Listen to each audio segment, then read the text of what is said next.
So, what happens when loyalty just sours, when it twists into ambition? Well, today we're diving into a story of manipulation so sneaky and a betrayal so complete it nearly brought a whole galactic empire crashing down. We're breaking down all the insane twists of Volume 10. Yeah, those words right there, they kick off one of the most jaw-dropping turns in the entire series. Think about it. A prince trying to justify the absolute unthinkable against the one guy who basically handed him his future. This is where the whole thing starts to unravel. Okay, so at the center of this whole mess, you've got two guys who are supposed to be allies. On one side, Lord Liam Sarah Banfield. Yep, our evil lord. And on the other, Prince Cleo, the kid Liam swore he'd put on the throne. Volume 10, this is where that promise just completely shatters. And not on some epic battlefield, no, but in the quiet, poison-filled whispers of the Imperial Palace. All right, Section 1, A Prince's Dark Bargain and the Emperor's Whisper. So, our story kicks off right at the heart of the Empire. Prince Cleo gets a summons from his old man, the Emperor Bagrata. And this is a big deal, because this guy is, well, he's known for being super hands-off with his kids. So they have this private meeting. And what's wild is how the Emperor plays it. He doesn't give orders, he just suggests. He'll praise Cleo, build him up, and then, oh so casually, he mentions his concern that Liam's influence is getting a little too big. You see what he's doing? He's poking at all of Cleo's insecurities, twisting Liam's loyalty from a gift into a leash. And boom, with those final, loving words from his beloved dad, the hook is set. The Emperor basically hands Cleo this warped excuse to do the unthinkable, making it sound like betraying Liam is actually his duty to the Empire. I mean, it's a masterclass in manipulation. And for a prince who's dying to prove himself, well, that's all the green light he needs. Next up, the Great Betrayal and the Unholy Alliance. And let me tell you, that poison the Emperor planted, it works fast. Cleo, now fired up by his dad's words and his own ambition, goes and makes the one choice that's going to throw the whole empire into total chaos. So what does he do? He does the absolute unthinkable.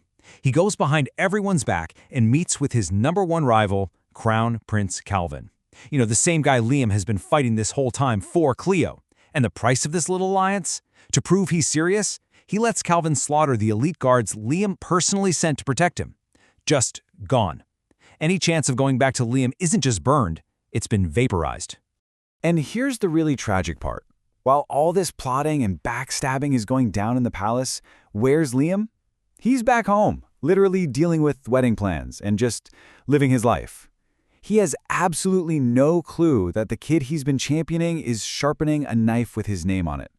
The irony is just, oof, it's thick. So that brings us to a terrifying question, right? How do you even begin to take down a guy who seems unstoppable? Well, Cleo's answer isn't in politics or war. No, he decides he's going to break the Empire's biggest, most sacred taboos. Yeah, to build a weapon that can actually kill Liam, Cleo digs up two technologies that have been forbidden for centuries. We're talking cosmic-level no-nos. The plan is to create the ultimate anti-Liam. So you've got a forbidden AI that has studied his every move. It's piloting a perfect replica of his own mech, Avid. And, get this, it's all being controlled by a clone made from Liam's very own DNA. It's just next-level stuff. And this is the result. Number 3588. She looks like a sweet, innocent little girl, right? But she's actually a perfect clone of Liam. And the guy raising her, this shadowy figure they call Mr. Hat, turns out that's just a disguise for the guide. You know, that cosmic bad guy who loves to pull the strings of fate.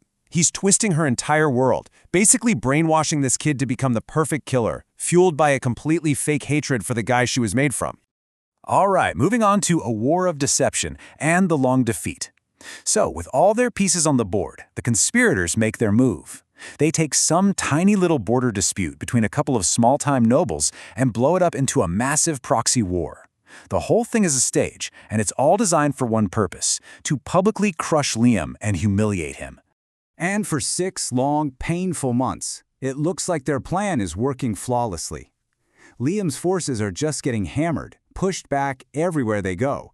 His key allies start to get nervous. They see which way the wind is blowing, and they publicly jump ship to Calvin's side.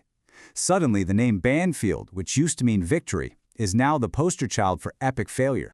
And the traitors? Oh man, they are so arrogant about it. Just listen to this from Theodore, the genius behind the clone project and the head of Cleo's guard. House Manfield is no danger to me. I'll send them right back into obscurity where they belong. To him and pretty much everyone else watching, Liam losing isn't even a question. It's already a done deal. So now we get to the good part. The evil lord's gambit, and the trap is sprung. See, they made one huge, critical mistake. They totally underestimated just how evil an evil lord can actually be. They thought they were the ones hunting, but the whole time, they were walking right into the trap. But here's the big reveal. The moment the whole story just flips on its head. Turns out, every single loss was a complete lie. Every retreat, all part of the plan. See, Liam knew. He knew about the betrayal from the very beginning. His intelligence network figured it all out before the first shot was even fired. So for 6 months, he's been putting on the performance of a lifetime, faking his own defeat just to draw every last traitor out where he could see them. And then, right at the climax, when it looks like he's totally beaten and the enemy fleets are moving in for the kill, Liam gives the signal. And just like that, the trap is sprung. In one single moment, the entire chessboard gets flipped upside down. And what happens next is just a total slaughter. Those traitor fleets, turns out they were loyal to Liam the whole time. They suddenly turn on their new allies from the inside. Calvin's main force gets caught in a brutal pincer attack. Cleo's fancy Imperial Guard, annihilated. 6 months of calculated losses are completely wiped out in a single, decisive strike. It's over in a flash. Okay, Section 5. Aftermath and Ascension, or a new balance of power. So when all the smoke clears, the political map of the entire empire has been redrawn. The war for the throne is over, but man, it did not end the way anybody thought it would. And this is where Liam's evil genius really shines. Check out the irony here. By losing that proxy war, he actually made Cleo the winner of the whole succession fight. So Cleo gets named the new crown prince. The catch? His entire military and political support is gone, wiped off the map. Meanwhile, Calvin, the old crown prince, gets disowned and handed over to Liam as a little present. And Liam? Oh, he gets a promotion to Duke for all his hardship, making him one of the most powerful people in the galaxy. So, at the end of the day, Cleo actually got what he wanted. He's next in line for the throne. But it's completely hollow. He's a prince with no power, a ruler who only exists because the guy he betrayed is letting him. Their old friendship is obviously dead and buried, and what's left is this freezing cold, bitter rivalry right at the very top of the empire. And finally, the empire is next. A challenge is made. But you know, for a guy like Liam, just punishing one backstabbing prince is never going to be enough. This whole ordeal has convinced him of a much bigger problem. The entire system, the whole empire, is rotten to the core.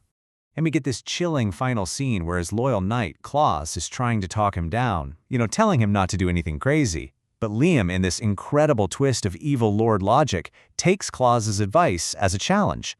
He hears, "Be careful," and decides, you know what, you've convinced me to take them on fair and square. He's done with the shadows. He's declaring open war on the entire empire. And that's where Volume 10 leaves us, a brand new Duke versus a brand new Crown Prince. A rivalry that started with a quiet betrayal is about to explode into a war that could rip the galaxy in half. So the real question moving forward isn't just who's going to win, it's what's even going to be left when the dust settles. Plot capsule.